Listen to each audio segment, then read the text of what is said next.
Hey, it's Rav. You're watching Real Investments. This is going to be a very interesting show. You know, a lot of people, they email me and they say, Rav, we want to get your personal philosophy. Over the decade that I've been doing this, there's a couple of times where I come out and I, share with you insider secrets in real estate investing. And this is one of those shows. So it's just yours truly. Thanks for inviting me into your living room or wherever you're watching this. But what we're going to do today, it's going to be very interesting. Get a paper and pen out, because I'm going to share with you the secrets to making money in real estate. And I'm very excited about it. I'll give you a little bit of background.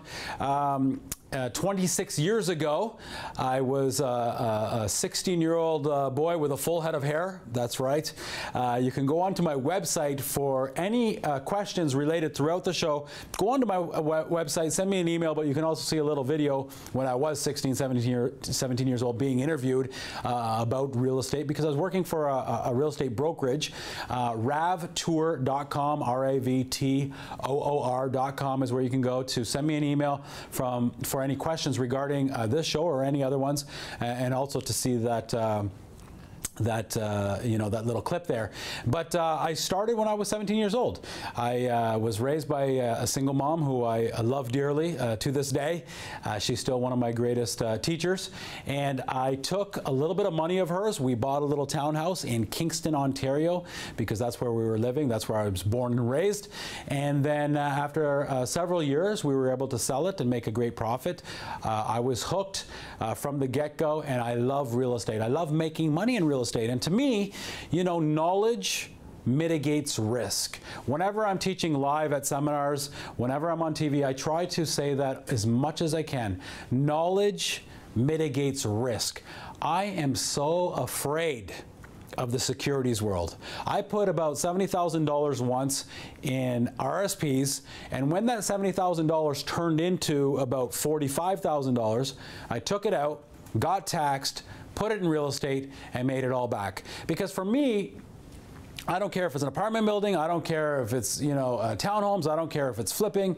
Because I've had exposure to all these things, have many other friends that also do the same thing as I do, there's no risk. It's not that I'm smarter than anybody, it's not that I'm luckier than anybody. The reason why I've never lost a penny in real estate is just because for 26 years, I've been around it, I understand it, I have the knowledge, it mitigates risk. But to put money in stocks, bonds, mutual funds, I don't understand that kind of stuff. I don't know how it works. Furthermore, I don't know the CEO. I don't know who's operating that company. So I feel like it's way more riskier than putting money in real estate. But that's just my opinion.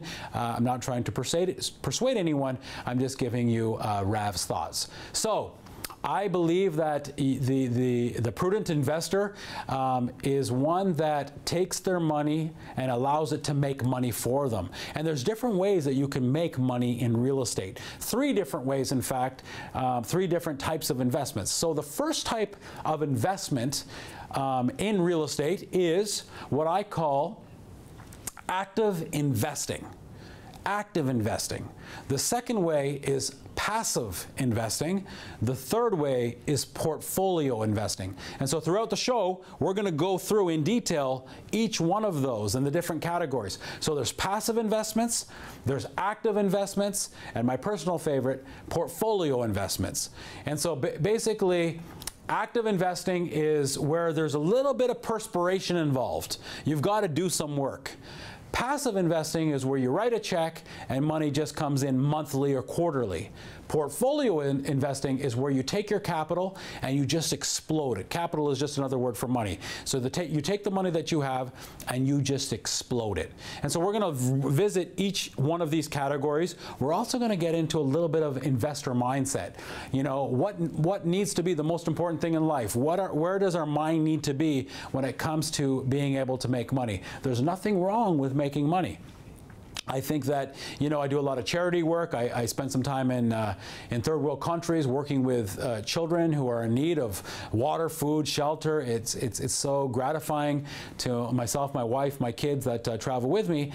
It takes money to be able to do that. It takes money to be able to get on a plane and go to the slums in India, to be able to go to Haiti, to be able to go to Africa. That takes money. So we should never be afraid that we want to multiply the money that God has given us. There's nothing wrong with that. In fact, I think there's something wrong if you don't do that. So we want to be able to take money and be able to multiply it, make it grow. So that's our what in life when it comes to real estate. The what, make money. How, real estate investing. So our what is to make money, our how is in real estate investing. But the biggest question of all, and we'll spend some time on this show talking about it for Rav, is the why. Why do you want to make money through real estate investing? Simple four-letter word, time. The why is time. It gives you the time to spend with, and you attach whoever you want to attach. I'll say my mom, my dad, my sister, her family, my friends. That's why I want to do it. My own family, Sinead, my wife, Samuel, my 13-year-old son, Olivia, my 11-year-old daughter, my friendships that I have around, to be able to travel, to be able to go to India, to be able to go to Florida for a couple of months, to be able to go down to the Caribbean, all the things that I feel so blessed to be able to do. That's because my why is very, very clear, and it stands out. It's right up in front. So what are we going to do, and what are we going to learn? Make money. How? Real estate investing. Why? So that we have the time to be able to do what we want to do. So we're going to take a break here in a second.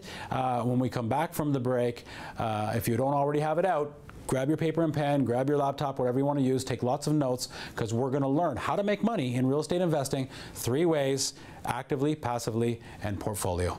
Don't go anywhere. Real Investments with Rav Tour continues in a moment.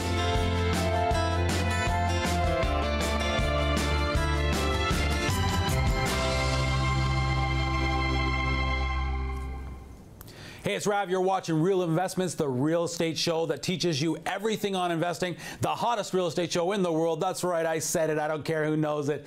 Guys, listen, this is a very interesting show. It's going to be a lot of fun. A lot of people ask me on a regular basis through email, Rav, can you teach us what you do and why you do what you do? And so rather than responding, well, I do respond to all the emails, but to really give you some meat here, I thought I would just, I've done it a couple times before, share with you my thoughts on real estate investing. And remember, this is just my opinion. It's my philosophies. I've never lost in real estate, and it's how I am able to create some wealth in real estate investing. So the 3 ways to invest in real estate we have. If you haven't gotten your pen and paper out, please do so, because we are a great show. We want to be able to invest in real estate actively, passively, and in our portfolio. So active investments, passive investments, and portfolio investments. Remember, our what is to make money. Our how is one of those 3 ways.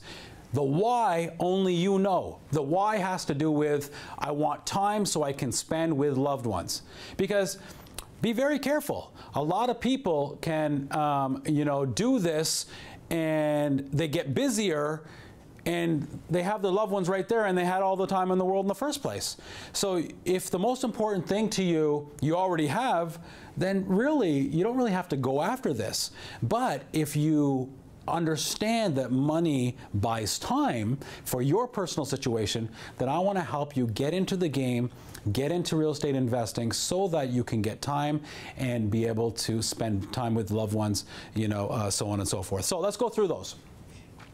What is active investing? Active investments. Active investments is what most people call passive investments. Active investments is what most people call passive investments. They say, I buy real estate, I rent it out, I get money, and it's just passive. Well, that's not passive. There's work. You have to find the right team. The right team would include the realtor. And a realtor, by the way, that invests in real estate. So let me say that again. I know I'm probably going to hurt the feelings of 40,000 realtors minus the ones that invest. But if I were you, I would be building my team with only those that invest in real estate. So my realtor would be investing in real estate. My lawyer would not only be a real estate lawyer, but he would be investing in real estate.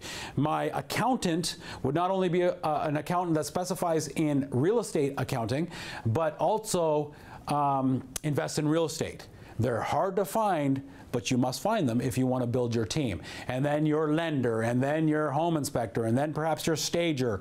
Rav, I thought we're talking about real estate investing. Why are you talking about staging? Well, we'll get to there in the show. So you want to make sure that you're building your team right, and usually the realtor, the real estate agent who has investment properties, usually that person's your quarterback. So you want to go to that person, you want to build your team, and we're going to buy a property, and it's going to take some work after that. So we've got our team together, which took some work. Then we're going to look at properties. So you don't want them to look at the properties. You want them to bring you properties. You're going to look at them. And then you're going to ask yourself the 4 questions. The 4 questions are, what's the return on investment? So when it comes to active investing, in Rav's opinion, I will not touch anything unless it gives me a return of over 25%. Unless that property gives me a return of over 25%, I won't touch it. And I'll show you how you can easily make 25%, or rather how I've easily in the past made 25%. I'm trying to be a little careful here so I don't get in trouble by anybody, because last thing I want is somebody saying, well, Rav said, you know, this is just my personal opinion, it's what I do, but I'm going to spell it all out because knowledge mitigates risk. So when it makes 25% or more, I ask myself the second question. When do I get that return? What's the exit strategy, along with the money that I put in? The third question is, what is the investment amount to get in, minimum? And the fourth question is, what is the risk? But let's just park at that first question. How does it get me 25% annualized? Of course, it's not going to spit out 25% because it's in the property, you know, except for the cash flow part. But it's got to give me 25% annualized. So let's go to the traditional route. We're just going to buy a property. We're not going to talk about borrowing other people's money to do it. We're not going to talk about joint venturing, partnering with somebody else. We don't have not necessarily enough time on this show. Maybe perhaps I'll do another one for you. But we're going to just talk about buying a property, renting it out, and I'll show you how it makes 25%. So you take your pen, you take your paper. We want to buy a property that is about 45 minutes to an hour outside of the core of Metropolis. So the Metropolis is called Toronto. It's a little mini Manhattan, in my opinion. And so what happens is, often, a lot of times, because if we're just starting, if we're experienced and we have done this all day long, then sure, there's a lot of money to be made in Toronto, and we can convert places into duplexes and triplexes, and you know, maybe we don't want cash flow, and so there's some great condos that we furnish, and we can make a lot of money doing that. But just generally speaking, we're going to look 45 minutes outside of the GTA. So that would be kind of out in the Durham, Pickering, Ajax area if I was going east. It would be in the, you know, Aurora, Newmarket, Bradford areas if I was going north, maybe a little Brampton-ish, Caledon, northwest. Perhaps if I was going west, I'd be looking at kind of Burlington, Hamilton, Kitchener, Waterloo. You know, I know that's a little bit more than 45 minutes to an hour, but I'd be looking at those kinds of areas. And then in those areas, I would be looking at the GDP, the gross domestic product. Where is the better economy? Where are jobs being created? Because wherever jobs are being created, 45 minutes outside, that's where people across Canada are moving in. It's called immigration. So therefore, people will move in. When people move into those places, what happens? Well, they don't buy right away. They need to rent. So when they rent, vacancies go down. When vacancies go down for rental properties, the property values go up. And this whole thing can take 12 to 18 to 24 to 36 months. So I can predict ahead of time, based on the economy, where properties are going to go up. It's not a gamble. Why 45 minutes outside of the GTA? Well, I explained some reasons, but here's the real reason. It's because a nurse, for example, who wants to rent my property makes the same money in Toronto pretty much than she would in Hamilton. Therefore, I could get a higher rent, not the same rent, but I can get a good rent in Hamilton because she makes the same money. But the purchase price is significantly less, 45 minutes to an hour outside of Toronto. So when things are happening in Toronto, it's kind of like dropping a penny in a puddle. The waves kind of trickle out.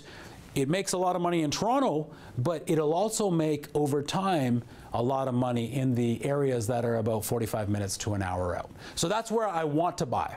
So I'm going to buy, and we're going to take a purchase price, let's just say, of $300,000.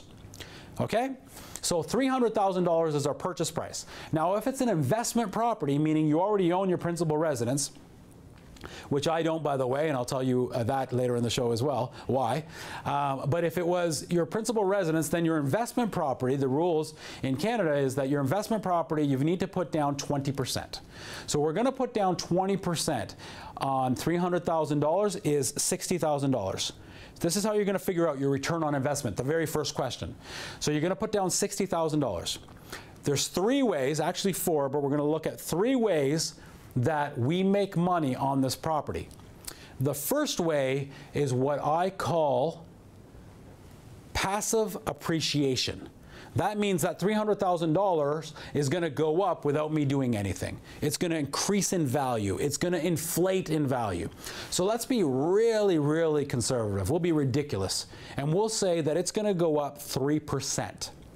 So that $300,000 property is going to go up 3%. So that's $9,000 in that first year. Okay, so we're making $9,000 on that first, on the inflation of that property. Now, if you take $9,000 and put it against the $60,000 that you're in for, that's already 15%.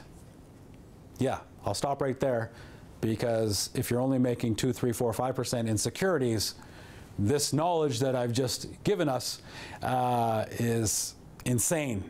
Just by the appreciation, $9,000 on your 60, that's 15%. But we're not going to stop there. What we're also going to look at is what we call the principal recapture. Is just a nice positive terminology that my buddies Scott McGilvery and Michael Saraceni use often. It's really the debt reduction, how much that tenant is paying down the mortgage. So our mortgage amount is what? Correct, $240,000. So our mortgage amount is $240,000, right? We bought it for $300,000. We put in $60,000. So the mortgage amount is now $240,000. Of that $240,000, your monthly payments, I don't know, maybe $1,300, $1,400 a month. At today's rates, of that $1,400 a month, very small amount is going to the principal in the beginning. And so let's just say $400 a month. So $1,400 a month for mortgage, only $400 on the principal. The rest is going in the garbage. It's called interest. But the $400 is going under the mattress. So when you take that $400 and you times it by 12, just to make the numbers work, it's $5,000. It's really $4,800, but let's call it $5,000. So we're making $5,000 a year on the debt reduction, on the principal recapture. So we'll write that down, $5,000. So we're making $9,000 on the up, we're making $5,000 on the down. Now, we want this property in those areas to cash flow. Cash flow just simply means when I add up my expenses, my mortgage, which is combined of principal and interest, then I've got my taxes, then I've got property insurance, then maybe a little contingency there for vacancy and any maintenance. When I add that all up and I look at what the rent is coming in, there's got to be a difference there, otherwise don't buy the property. Maybe I have 2 units for that $300,000. I buy 2 units for the 1 furnace, so I've got 2 tenants. Yes, you can get them in anywhere an hour around Toronto for $300,000. They're out there. And so I look at that difference, and that's called my cash flow. So let's just say that cash flow is another $400 a month. If that sounds too high, then let's say $200, $250 a month. So let's talk about $250 a month for cash flow. $250 times 12 is $3,000. So now I've got $3,000 on cash flow. $9,000 on the up, $5,000 on the down, $3,000 coming in on the side for cash flow. That combined, 9, 5, and 3, is $18,000 a year on my 60. $18,000 a year on my 60. Okay? So that is 30% a year. 30% of, just almost 30. 30% would be 20,000. We're at 18, so it's in the high 20s. So now you see very easily with conservative numbers why, if you're going to get into active investments, buying a property, tenanting it out, holding it, if you're going to get into that, RAV doesn't even look at anything unless it's over 25% annualized. There's a fourth component, because we looked at the up, which we called inflation or market value going up or passive appreciation. We looked at the down, principal recapture, debt reduction. We looked at cash flow. There is a fourth way. The fourth way, and there's a lot of money to be made, the fourth way is forced appreciation. So I take that $300,000 house. It was the ugliest house I could find, the ugliest. But I did some things to it that add value. Here are the 5 things that add value to any house, from smallest return to the greatest return. The 5 things are, I bought that ugly house and I went and changed everything you could touch. So the doorknobs, the light switches, all the kitchen accessories, the light fixtures, the mailbox, all that kind of stuff, very inexpensive. We went and we changed all that. So that's the first thing that'll add value. The next greater thing that will add value is I changed all the flooring, got rid of all the carpets or whatever the case was, and I put some nice hardwood throughout the whole thing. The next thing that we did to add value is we took a good look at the bathrooms. And we did a little bit of stuff that doesn't have to cost a lot of money in all the bathrooms. Maybe I changed the toilets, maybe a vanity, maybe a little bit of retubbing, whatever the case may be. The next thing that perhaps I did was an overhaul in the kitchen. But I just painted the cupboards and we changed the hardware. That was step 1. The flooring's a little different, some ceramics, all that kind of stuff adds a lot of value. And the greatest one that adds the most value is perhaps it wasn't a secondary suite. Perhaps it was just a bungalow, but it had high ceilings in the basement. It had the proper zoning, so I'm allowed to do it, and it had a separate entrance. Those 3 things. Let me say it again. Perhaps it had the right zoning, so I could build a basement apartment. I just gave it away.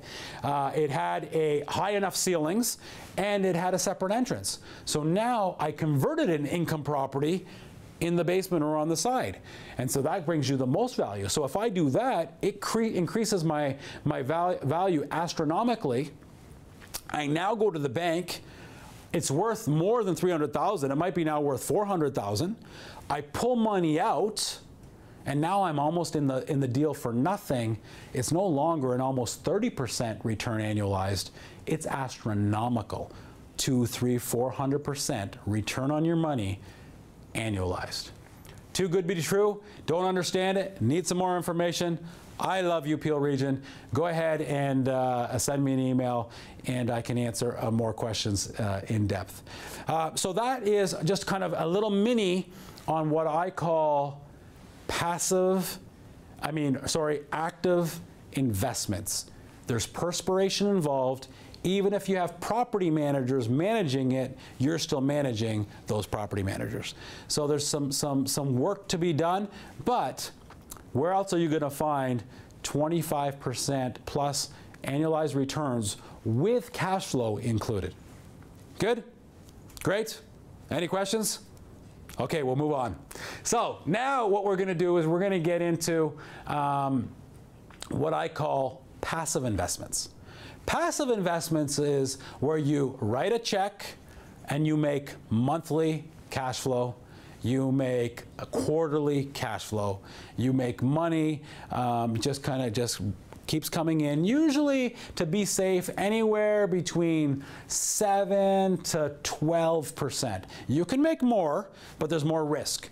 But anywhere 7, 12%, 9, 10 is good. 9, 10 is really good. So you throw in, whatever you want to throw in to make numbers easy. We'll say $100,000. So you invest $100,000 and you make $10,000 a year on that, paid monthly. So you're making $800 and change a month. It's pretty good. Put in $100,000. You make $10,000 a year. you're making $800 or so a month. What happens if you had $1 million? You throw in $1 million, you're making 10% on your money, you're making $100,000 a year paid monthly. And so that's how a lot of people retire. They build their money up to $1 million or more. They throw it in a very safe investment that pays them 7, 8, 9, 10, 11, 12%, and that's how they make their money. Do you want to know how they do that? Well, sure, I'll tell you. So right now, I'm just going to talk about 4 quick ways that you can invest in passive investments. One is by being a private lender. So what you would do is you would lend your money, so it's kind of like you're the bank, and there's a lot of people that need this, and there's a lot of people that, you know, are not because they're delinquent. I'll give you an example. So Rav, if I had a mortgage, and I don't have a mortgage because I'm so diligent and paid it off, I don't have a mortgage because I rent. Okay, let me stop right there for a second, and I'll tell you why I rent really quickly, and then we'll take a quick break. If you ever sit down and you put down pen to paper what it costs to buy your home, whatever it costs, the interest on the mortgage, the property taxes, the insurances, you know, what I call emotional maintenance, meaning all the stuff that I do to my property that I normally wouldn't do if I tenanted it. When you add that all up, the real estate fees when you sell, when you add all that up, and you put it against, you know, what you make on the inflation part, you break even every 4 to 6 years. That's where you break even. That's right. We'll talk about more when I come back from the break. You're watching Real Investments with yours truly, Rav Tour. Don't go anywhere. We'll be right back.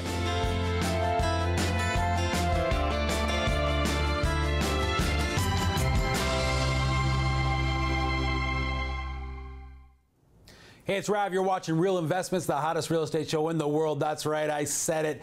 I don't care who knows it. Guys, I am teaching us how to invest in real estate. Lots of people ask me, Rav, what's your personal opinion? I'm going to share my personal opinions out here right now. There's a lot of money to be made in real estate. Our what in life is, yes, when it comes to making money, is to make money. How real estate investing, why, so that we can get more time to spend with loved ones, to have more time and money and resources to be able to give those in the world that are in need. My philosophy in life is to live really simple, to give a lot, and to always invest. And so there's 3 different types of investing. There's active investing, passive investing, and portfolio investing. We talked a little bit about active investments. If you missed that part, shoot me an email, go to my website, ravtour.com, and perhaps we can get that to you. Right now we're talking about passive investments where you write a check, you get monthly cash flow or quarterly cash flow, 7, 8, 9, 10, 11, 12%. Annualized, paid monthly. I was talking about why I personally don't own a home. There comes a time when you have too much equity. I think everybody should own a home, everybody, in the beginning, because it's a forced savings account. So long as you don't refinance to pay off debts, and if you have, don't feel bad, just don't do it again. If you live in a home, you build equity over time. Once you have a couple $100,000, I just showed you how you can make, in my opinion, over 25% a year. So I would rather take, if I were you, that $200,000, invest it in real estate, make $50,000 a year on it, and go pay $20,000 in rent. And then all of a sudden it goes up and up and up and up. Pretty soon you're making $100,000, $200,000, $300,000 a year, and you're still paying $20,000, $30,000 in rent. Because when you move every 4 to 5 years, like I do, there's many reasons why people move. You're bored like Rav, or you want to upsize, downsize, right size, if that's what you want to call it. Unfortunately, there's breakups, there's job changes, there's empty nesting, there's having babies, there's all that kind of stuff. Today's society, the reason why there's 40,000 realtors that are in the industry, not all of them work, but it's because people move every 4, 5, 6 years. And so when you do the math and you calculate what you're throwing in the garbage when you buy a home, the land transfer tax, the legal fees, the realtor fees perhaps when you buy, but definitely when you sell, the interest on the mortgage that you pay, the property taxes, the emotional maintenance fees, meaning if you rented you wouldn't do it, but because you own it, for some reason, we got to have the extra nice backsplash and the granite countertops and the blah, blah, blah, blah, blah, and I've done it. I was there. When you do all that and you add up all those numbers, you realize that you're only breaking even on your house. Nobody does it. Go ahead and do it. I challenge you.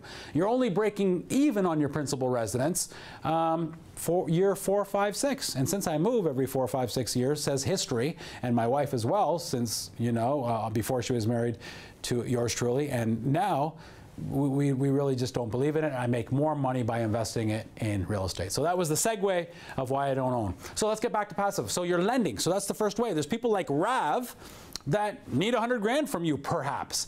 And I'll gladly pay you $10,000 a year on a 1-year term. So private lending. Then there's what's called syndicate mortgages, syndicate lending, meaning a bunch of us, so Rav and friends, pool our monies together and we lend it to usually a developer. And it's a project specific, and we lend it to that developer, and that developer will give us monthly checks at about 8% or so. But then I also get a bit of a bonus at the end when the project's done. If there's profits, and hopefully there is, I get to make money on that. So that's called syndicate investing. There's what's called a REIT, a real estate investment trust, REIT. They can be public, which they're on the TSX or the NASDAQ. They can be private REITs. And so what those are, an apartment REIT or a retail REIT or a commercial REIT, you know, retirement REITs, all that kind of stuff, is now I'm putting my money into something where I have ownership with, let's say it was an apartment REIT. I own over 200-300 apartment buildings all across Canada, a little piece. And so if one area doesn't do well and another area does well, then I still win. And so my returns will be whatever they'll be, 7, 8, 9, 10% a year. So it's not just project specific. Now I own a piece of everything. And then the last one is called a MIC, a Mortgage Investment Corporation. It's the exact same thing as a REIT, but it's not tangible real estate. It's lending money all over Canada to different projects. So you, me, and friends put all our money together. We lend it, you know, through an organization. We'll lend it to so many different people, and we get our monthly, just like we pay the bank for our mortgages, they pay us because we're in a sense the bank. So those are 4 things: private lending, syndicate lending, getting involved in real estate investment trusts, mortgage investment corporations. Again, I endorse nothing that I say today. These are Rav's personal opinions.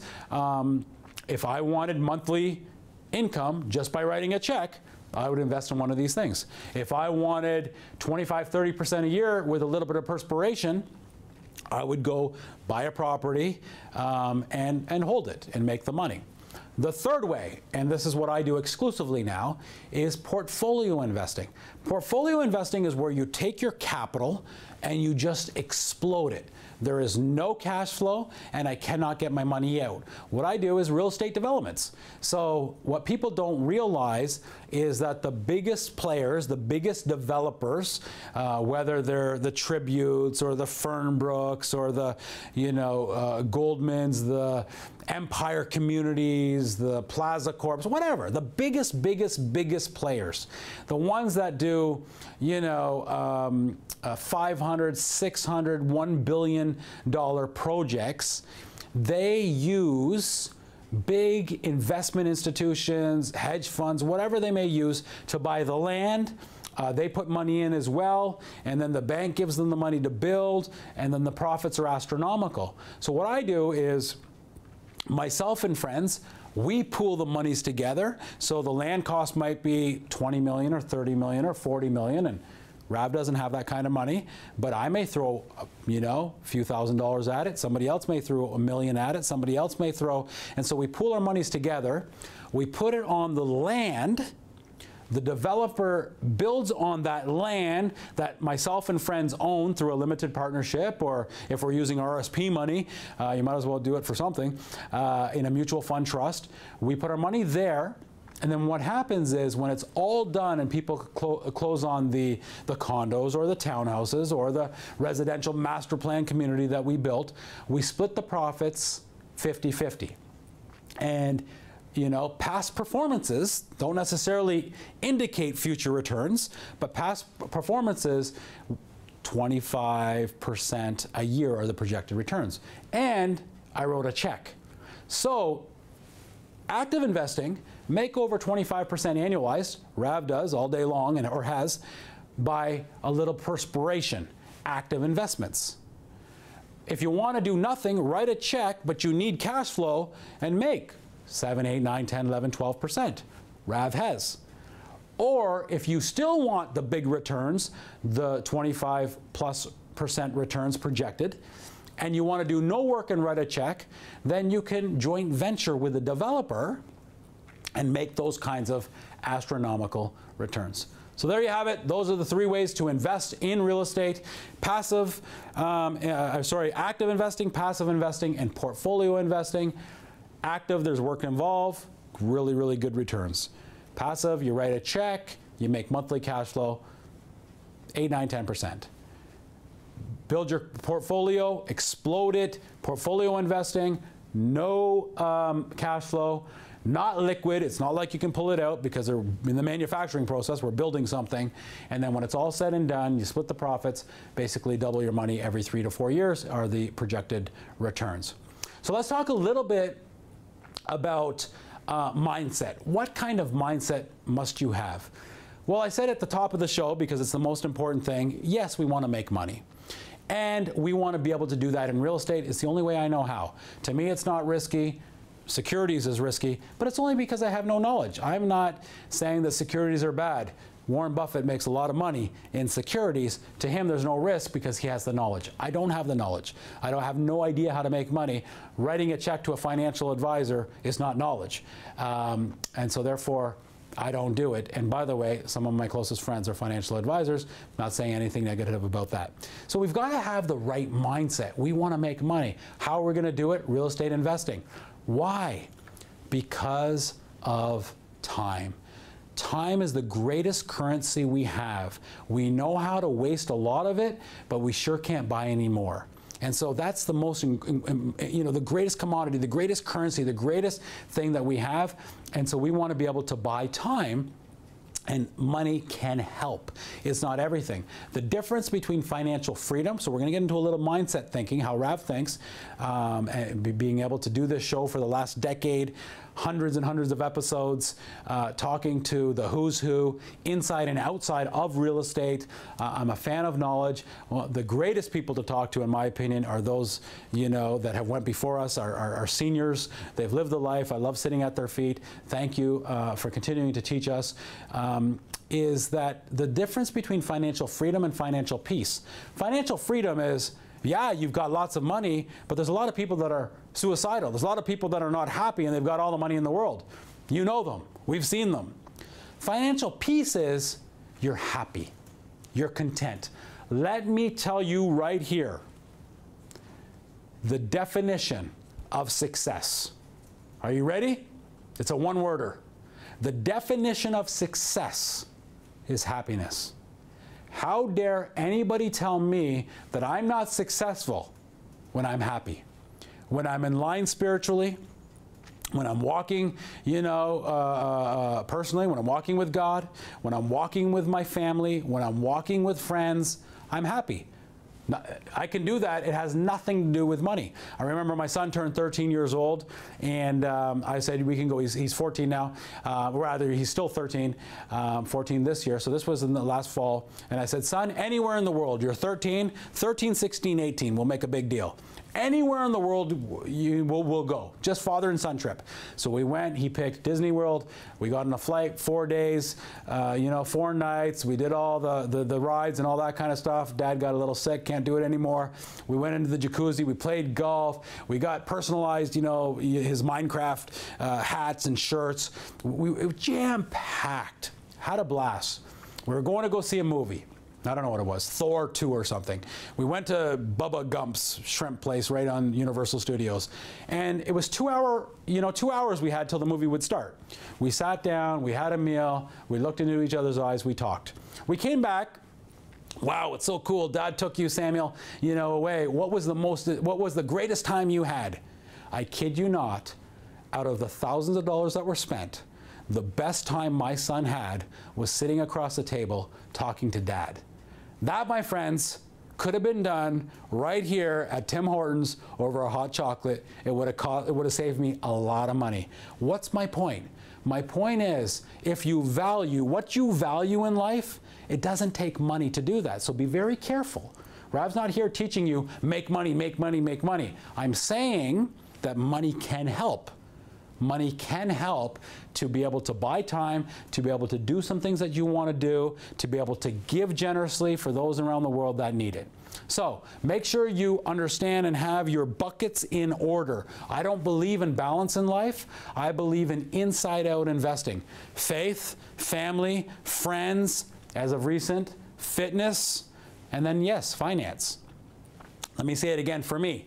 Faith, family, friends, fitness, finance. But finance is way over here. I want to make sure the bucket of faith is filled up and overflowing into the bucket of spending time with family, and then my friends, and then being healthy so I can enjoy my family and friends. And then, yes, make money. And so we're going to make it in real estate investing, one of the three ways that I taught you: active, passive, or portfolio, and Bob's your uncle. So that's what we want to do. Make sure you prioritize.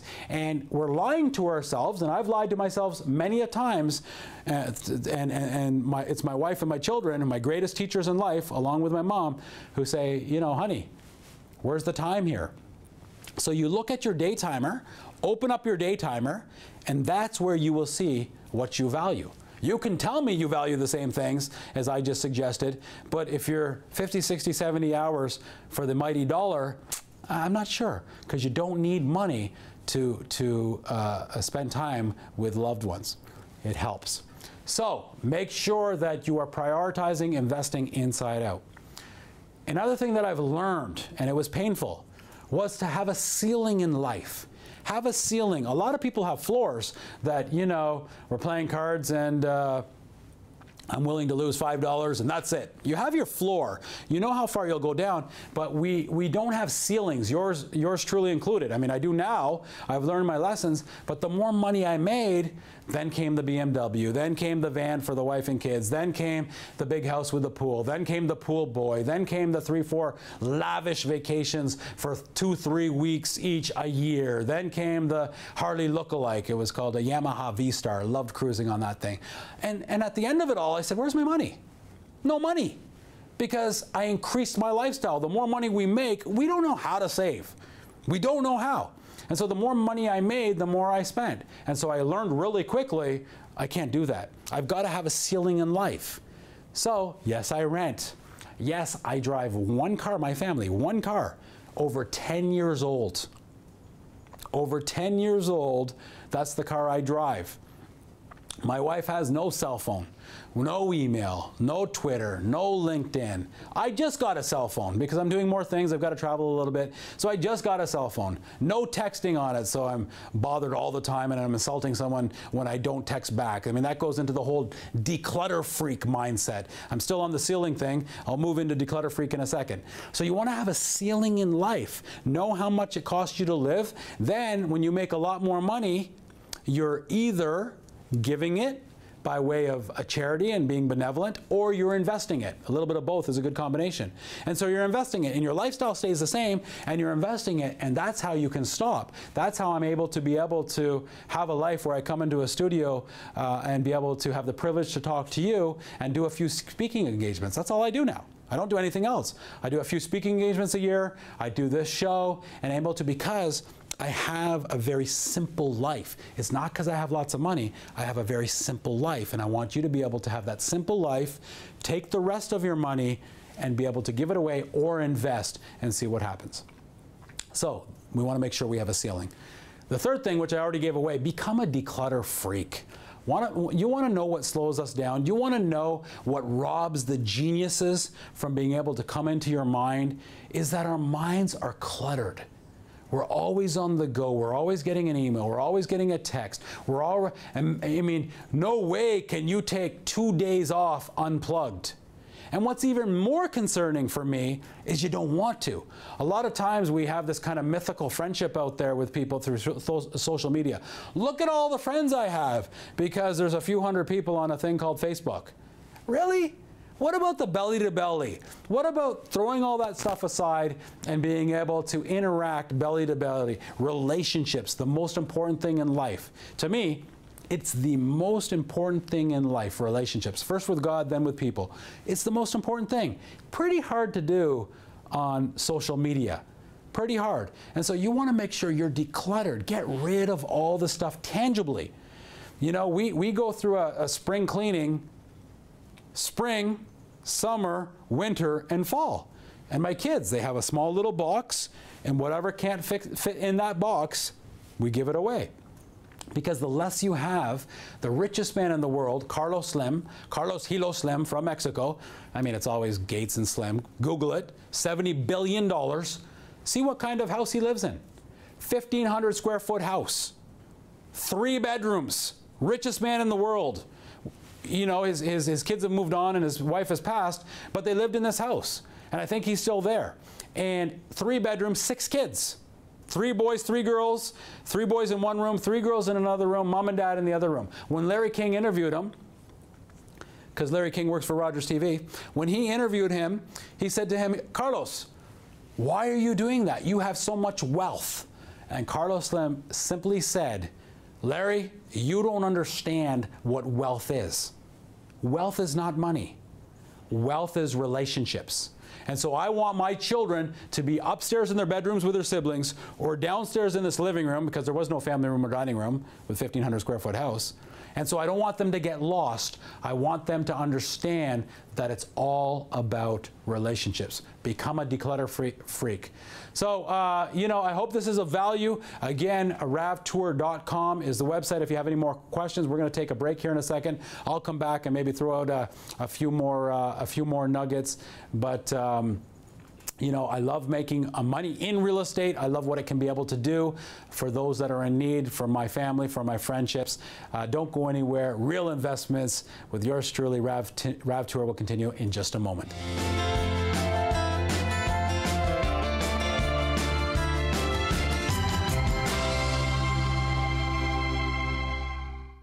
Hey, it's Rav. You're watching Real Investments. It's been a pleasure to be able to speak to you for the hour here, teaching us on how to invest in real estate, the different types of investments, and what kind of mindset to have. Just a bit of a recap.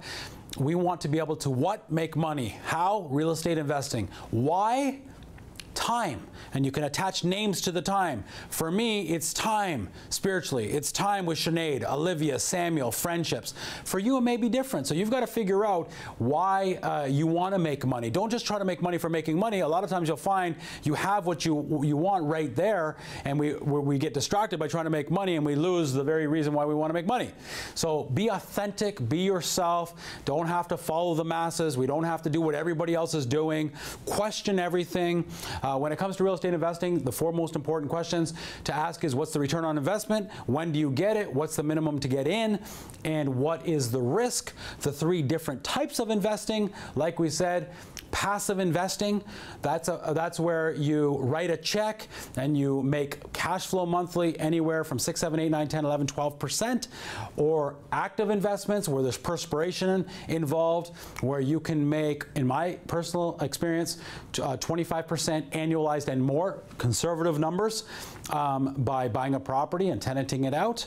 Or you can also make money by writing a check, projected returns of over 25%, getting involved with the developer, partnering with the developer. Lots of money to be made, and in my experience, it's made in real estate, not necessarily, or in my personal experience, never in securities. Now, the mindset to have. Make sure that we have a ceiling on life. Make sure you have a ceiling on life. The more money you make, the more we spend usually. I did, and what we have to learn from that is have a ceiling. Know how much money you want to live in your life. Keep it there. Live simple. Give generously. Invest the rest. It was a privilege to be able to speak to you here. We'll see you next week, same place, same time. On behalf of Rogers TV and myself, Rav Tour, until we meet again, honey, I love you. I'll be home soon.